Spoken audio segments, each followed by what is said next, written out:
नमस्कार दोस्तों, स्वागत है आप सभी का हमारे भक्ति कहानी चैनल पर। देहि सौभाग्यम आरोग्यम देहि में परमम सुखम, पुत्र पौत्र आदि स्मृति देहि में परमेश्वरी। आप सभी को संतान सप्तमी की बहुत सारी शुभकामनाएं। जैसे अहोई अष्टमी का व्रत संतान के सुखद भविष्य और दीर्घायु के लिए किया जाता है, वैसे ही संतान सप्तमी का व्रत भी बच्चों के अच्छे अवसर और सुखद भविष्य के लिए किया जाता है। भाद्र मास की शुक्ल पक्ष की सप्तमी तिथि को संतान सप्तमी और अनंत सप्तमी के नाम से जाना जाता है। भविष्य पुराण में बताया गया है कि सप्तमी तिथि भगवान सूर्य को समर्पित है। सप्तमी तिथि के दिन भगवान सूर्य की पूजा अर्चना करने से आरोग्य और संतान सुख की प्राप्ति होती है। संतान सप्तमी व्रत संतान सुख प्रदान करने वाला व्रत है। इस व्रत से संतान को आरोग्य और दीर्घायु की प्राप्ति होती है। भगवान श्री कृष्ण ने एक बार पांडुपुत्र युधिष्ठिर को भाद्र मास के शुक्ल पक्ष की सप्तमी तिथि के महत्व को बताते हुए कहा था कि इस दिन व्रत करके सूर्य देव और लक्ष्मी नारायण की पूजा करने से संतान की प्राप्ति होती है। भविष्य पुराण में बताया गया है कि भगवान सूर्य की अष्टदल बनाकर उनकी पूजा करें, भगवान को घी का दीप दिखाएं और लाल फूल, अगर लाल कनेर का फूल मिल जाए तो यह और भी उत्तम फलदायी होगा। इनके साथ गुड़ और आटे का प्रसाद बनाकर भगवान सूर्य को अर्पित करें। सूर्य देव की पूजा में लाल वस्त्र धारण करना चाहिए। इस दिन मां पार्वती और भगवान शंकर की पूजा की जाती है ताकि व्रत करने वाले को भगवान कार्तिकेय और गणेश जी जैसी यशस्वी संतान की प्राप्ति हो। यही नहीं, ये व्रत पुराने रोगों, कष्टों और कर्जों से भी मुक्ति दिलाता है। व्रत करने वाले जातकों को मान सम्मान, पद प्रतिष्ठा और सुख शांति की प्राप्ति होती है और संतान की आयु बढ़ती है। इस दिन भगवान शिव और माता पार्वती की प्रतिमा को चौकी पर लाल कपड़ा बिछा कर रखकर उनकी पूजा करें। पूजा में नारियल, सुपारी और धूप दीप अर्पित करें। माताएं संतान की लंबी आयु और उनकी रक्षा के लिए कामना करते हुए भगवान शिव को कलावा लपेटे। बाद में कलावे को संतान की कलाई में लपेट दे। जिनको संतान नहीं हो रही है या जिनकी संतान को कोई रोग या कष्ट है, उन्हें जरूर ये व्रत करना चाहिए, क्योंकि ये व्रत हर तरह से सुख, शांति और खुशी प्रदान करने वाला है। इस व्रत को दुबड़ी सप्तमी, ललिता सप्तमी, अपराजिता सप्तमी और मुक्ताभरण सप्तमी भी कहते हैं। आइए अब सुनते हैं संतान सप्तमी व्रत की कथा।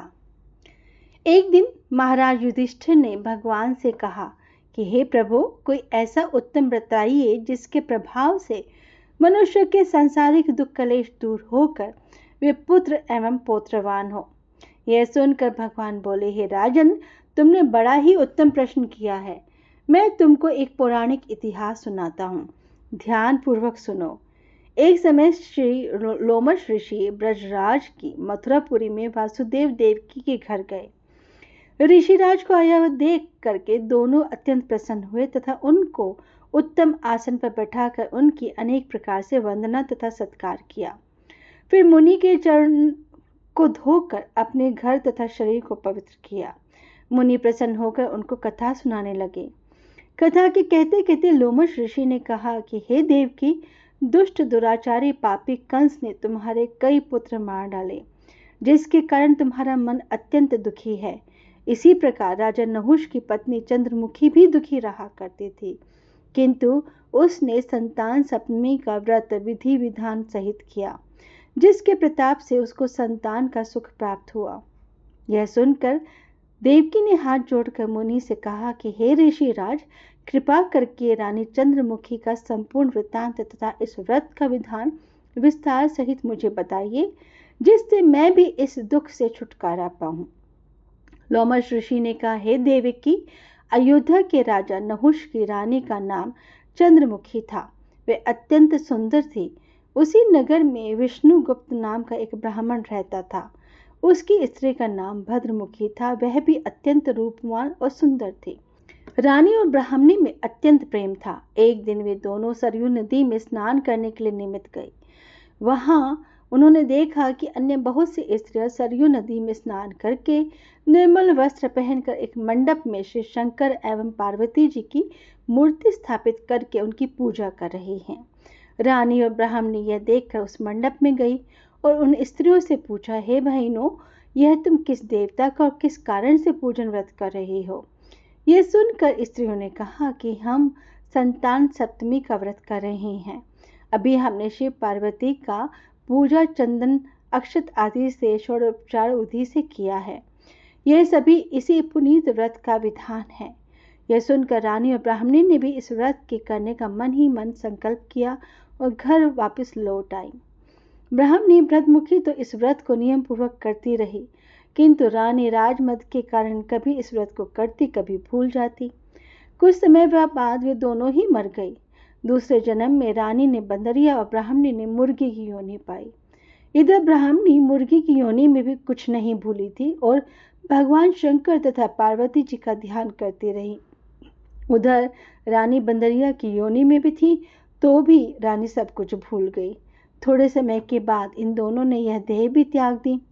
अब इनका तीसरा जन्म पुनः मनुष्य योनि में हुआ। उस ब्राह्मणी ने तो एक ब्राह्मण के यहाँ कन्या के रूप में जन्म लिया तथा रानी को एक राजा के यहाँ राजकन्या के रूप में जन्म मिला। उस ब्राह्मण कन्या का नाम भूषणा देवी रखा गया तथा विवाह योग्य होने पर उसका विवाह गोकुल निवासी अग्निभील नामक एक ब्राह्मण से कर दिया। भूषणा देवी इतनी सुंदर थी कि वे आभूषण रहित होते हुए भी अत्यंत सुंदर लगती थी कि कामदेव की पत्नी रति भी उसके सम्मुख लजाती थी। भूषणा देवी के अत्यंत सुंदर सर्वगुण संपन्न चंद्रमा के समान धर्मवीर कर्मनिष्ठ सुशील स्वभाव वाले 8 पुत्र उत्पन्न हुए। यह शिव के व्रत का पुनीत फल था। दूसरी ओर शिव विमुख रानी के गर्भ से कोई पुत्र नहीं हुआ और वह निसंतान दुखी रहने लगी। रानी और ब्राह्मणी में भी जो प्रीति पहले जन्म में थी वह अब भी बनी हुई थी। रानी जब वृद्धावस्था को प्राप्त होने लगी तब उसके एक गूंगा, बहरा तथा बुद्धिहीन अल्पायु वाला पुत्र हुआ और वह 9 वर्ष की आयु में ही इस क्षणभंगुर संसार को छोड़कर चला गया। अब तो रानी पुत्र शोक में अत्यंत दुखी और व्याकुल रहने लगी। दैव योग से एक दिन भूषणा देवी ब्राह्मणी रानी के यहाँ अपने सब पुत्रों को लेकर जा पहुंची। रानी का हाल देखकर और सुनकर उसे बहुत दुख हुआ, किंतु इसमें किसी का क्या वश। कर्म और प्रारब्ध के लिखे को स्वयं ब्रह्मा भी नहीं मिटा सकते। रानी कर्मशूर थी, इसी कारण उसे यह दुख देखना पड़ा। इधर रानी उस ब्राह्मणी के ऐसे वैभव और 8 पुत्रों को देखकर उससे मन ही मन ईर्ष्या करने लगी और उसके मन में पाप उत्पन्न हो गया। उस ब्राह्मणी ने रानी का संताप दूर करने के निमित्त अपने 8 पुत्र रानी के पास छोड़ दिए। रानी ने पाप के वशीभूत होकर उन ब्राह्मण पुत्रों की हत्या करने के विचार से लड्डू में जहर मिला के उनको भोजन करा दिया, परंतु भगवान शंकर की कृपा से एक बालक की भी मृत्यु नहीं हुई। यह देखकर तो रानी अत्यंत आश्चर्यचकित हो गई और इस रहस्य का पता लगाने की मन में ठान ली। भगवान की पूजा सेवा से निवृत्त होकर एक दिन जब भूषणा देवी आई तो रानी ने उससे कहा कि मैंने तेरे पुत्रों को मारने के लिए जहर मिलाकर लड्डू खिला दिए, किंतु इनमें से तो एक भी नहीं मरा। तूने ऐसा कौन सा दान पुण्य व्रत किया है जिसके कारण तेरे ये पुत्र नहीं मरे और तू नित्य सुख भोग रही है? तू बड़ी सौभाग्यवती है। इस सब का भेद तू निष्कपट होकर मुझे समझा। मैं तेरी बड़ी ऋणी रहूंगी। रानी के ऐसे दीन वचन सुनकर भूषणा ब्राह्मणी कहने लगी, हे रानी सुनो, तुमसे 3 जन्म का हाल कहती हूँ, सो ध्यान पूर्वक सुनना। पहले जन्म में तुम राजा नहुष की पत्नी थी और तुम्हारा नाम चंद्रमुखी था। मेरा नाम भद्रमुखी और ब्राह्मणी थी। तुम अयोध्या में रहते थे और मेरी तेरी बड़ी प्रीति थी। एक दिन हम तुम दोनों सरयू नदी में स्नान करने गए और दूसरी स्त्रियों को संतान सप्तमी का उपवास, शिवजी का पूजन अर्चन करते देखकर तुमने भी इस उत्तम व्रत को करने की प्रतिज्ञा की थी। तुम तो राजमत के कारण सब भूल गई, जिससे झूठ बोलने का तुमको दोष लगा, उसे तुम आज भी भोग रही हो। मैंने इस व्रत को आचार विचार सहित नियम पूर्वक सदैव किया और आज भी करती हूँ। दूसरे जन्म में तुम बंदरिया का जन्म मिला और मुझे मुर्गी की योनि मिली। भगवान शंकर की कृपा से इस व्रत के प्रभाव तथा भगवान नाम को मैं इस जन्म में भी नहीं भूली और निरंतर इस व्रत को नियम अनुसार करती रही। तुम अपने इस संकल्प को इस जन्म में भी भूल गई। मैं तो समझती हूँ कि तुम्हारे ऊपर यह जो भारी संकट है उसका एकमात्र यही कारण है और दूसरा कोई कारण नहीं हो सकता। इसलिए मैं कहती हूँ कि तुम अब भी इस संतान सप्तमी के व्रत को नियम से करो तो कदाचित तुम्हारा संकट दूर हो जाए।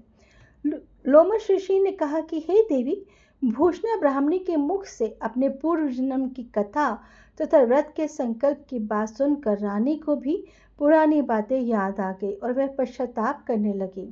अब रानी भूषणा ब्राह्मणी के चरणों में पड़ क्षमा याचना करने लगी और भगवान शंकर पार्वती की अपार महिमा के गीत गाने लगी।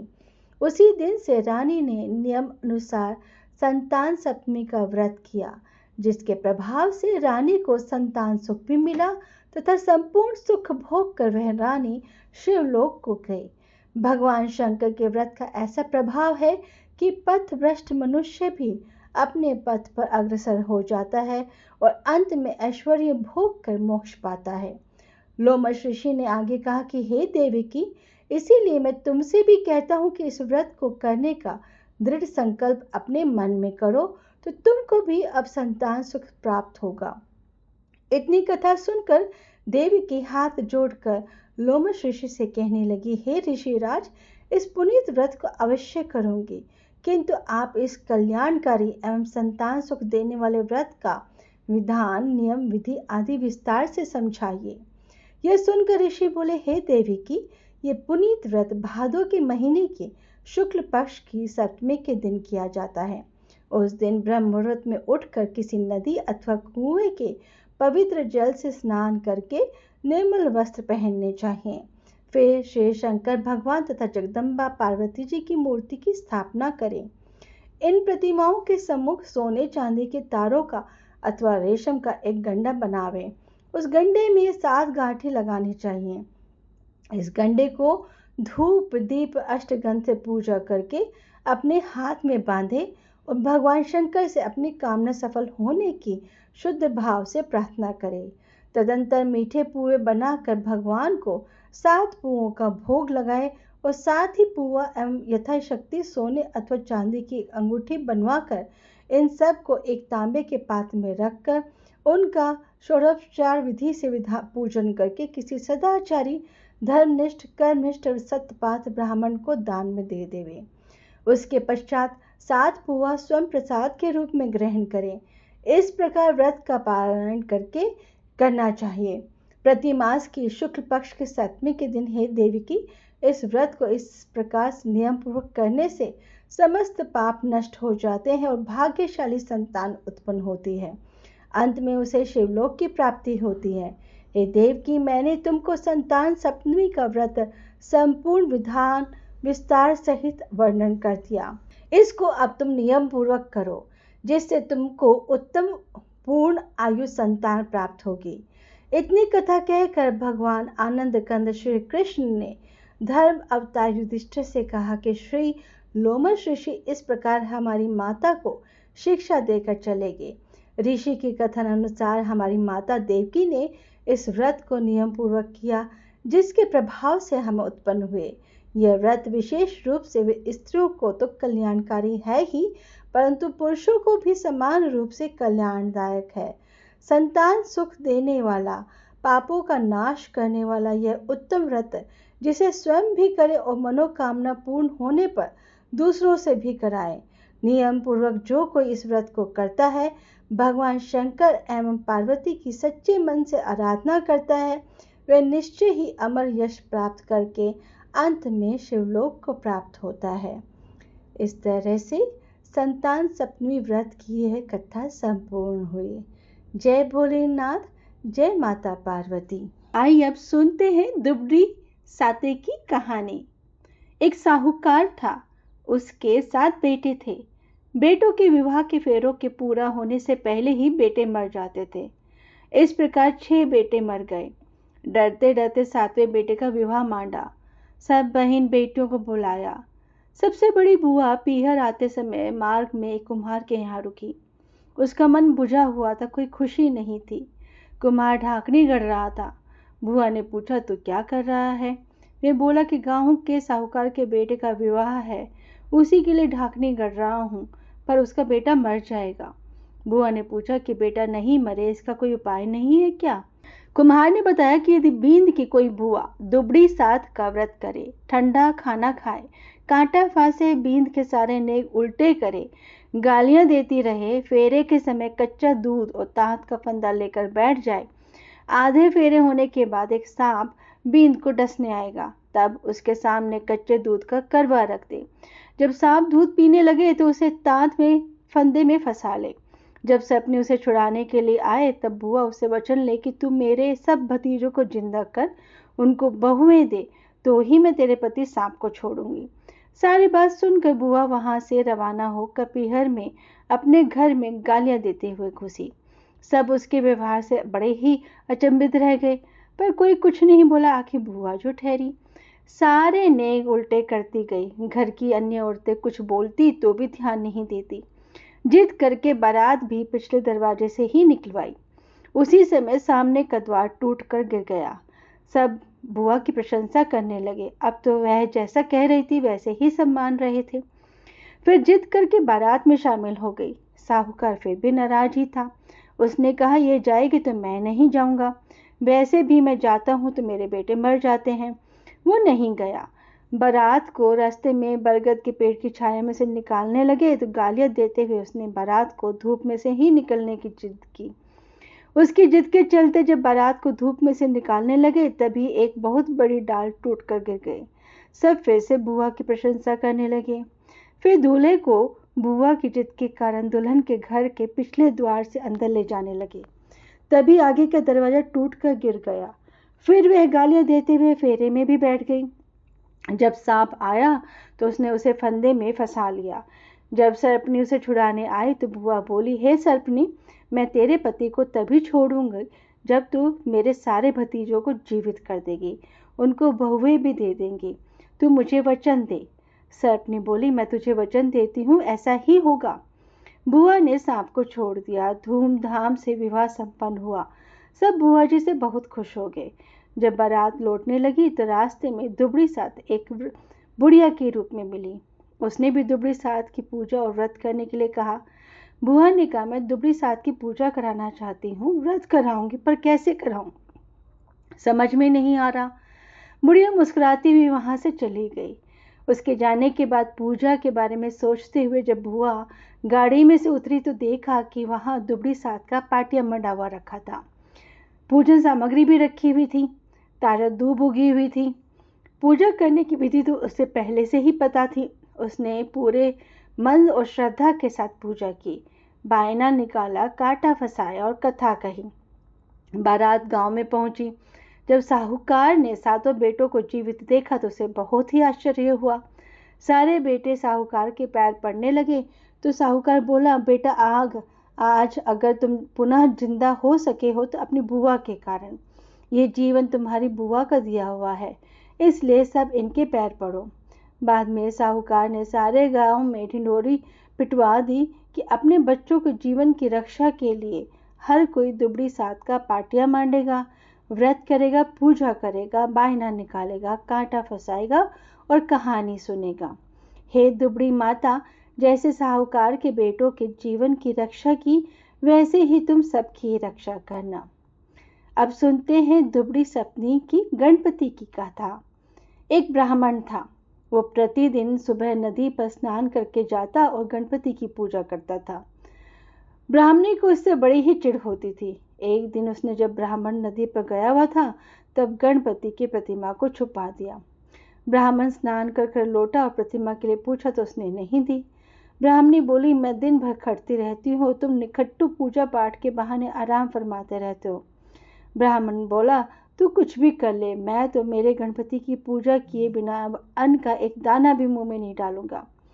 इन दोनों की नोक झोंक को देखकर गणपति की प्रतिमा मुस्कुराने लगी। ब्राह्मणी को मुस्कुराती प्रतिमा देखकर और गुस्सा आ गया और बोली, वो पड़ी तुम्हारी मूर्ति। गणपति ने ब्राह्मण की भक्ति से प्रसन्न होकर कहा, तुझे मेरी पूजा करते हुए कई बरस हो गए हैं। मैं प्रसन्न हूँ, बोल क्या इच्छा है तेरी। ब्राह्मण ने कहा, अन्न चाहूं, धन चाहूं और जगत के सब सुख चाहूं। गणपति ने कहा, तूने तो सब कुछ मांग लिया, फिर भी जा, तुझे दिया सब कुछ। ब्राह्मणी भी इतना प्रताप देखकर गणपति की पूर्ण श्रद्धा के साथ पूजा अर्चना करने लगी। हे गणपति महाराज, जैसे ब्राह्मण को सब सुख दिए वैसे ही सबको देना। बोलो गजानंद महाराज की जय।